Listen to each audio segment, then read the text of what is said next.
常に緊張しております。仕事で慣れることはまずないですね。もう本当に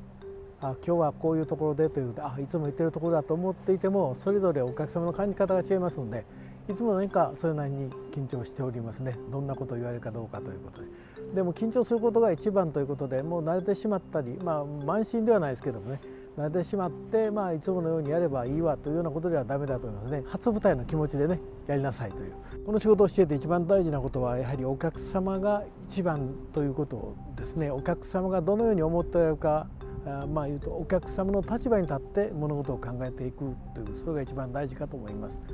ついつい自分勝手にね、いろんなことを説明してみたり、そういうことではなくて、今何を望んでおられるかということを考えることが一番で、時によってはね、黙っていることもお客様に対しての一番いいことかも分かりませんし、それとまず運転姿勢きっちりしていて、10分のところを握るとかね、そういうところをして安心して乗っていただけるように、ブレーキとかアクセルワークがきっちりしましてね、揺れないようにとか、不快に思われないようなこととかいうようなことを常に考えております。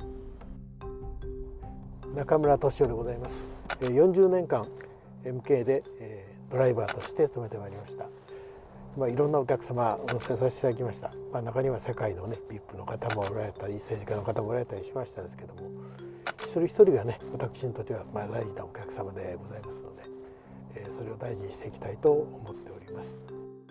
お客様が喜んでいただくことがまず一番で、人を楽しませるというかね、それに対していろんなことをやってみたいと思います。事前に情報があれば、お客様がどちらから来られているかとか、どこ出身かということを聞きまして、そこに関連するものが京都と何かないかとか、親しみを持ってもらえるようなことを考えたりもします。その時々によりましてですね、あまり話しすぎてもちょっといかんので、差し支えのようなところでポツポツと入れていくようなことをしていったりもします。それが結構調べていくうちに楽しみでもありましたですし、余計なことも調べてしまったりしますけどね、今までね、いろいろ楽しいこともありましたし、本当にとんでもない失敗をしたこともありましたですけれども、いずれにしてもいつも一生懸命やっておりましたのでね、それが今となってはね、いろいろ思い出にもなっています。そして今ね、若い方たちも随分と入ってこられましてね、それぞれがね、責任を持って仕事をされて、本当に誇りを持った形のね、職業になってきたなと思います。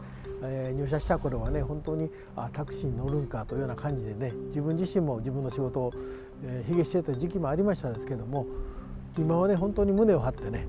この仕事で良かったなと、本当に誇れる仕事になったなというふうに思っております。やはり前向きに言うことと、決してやはり否定的なというかネガティブな感じにならないこと、それが一番の元だと思います。それと人生長いですけども、その中で仕事をしている時間が一番長いと思いますね。楽しくない仕事をやっていては全然ですし、また楽しくない仕事を楽しくしていくのもいい、方法だと思います。楽しい仕事で、楽しいばっかりではないですけどもね、その中で楽しみを見出せれば、それが一番のことになると思います。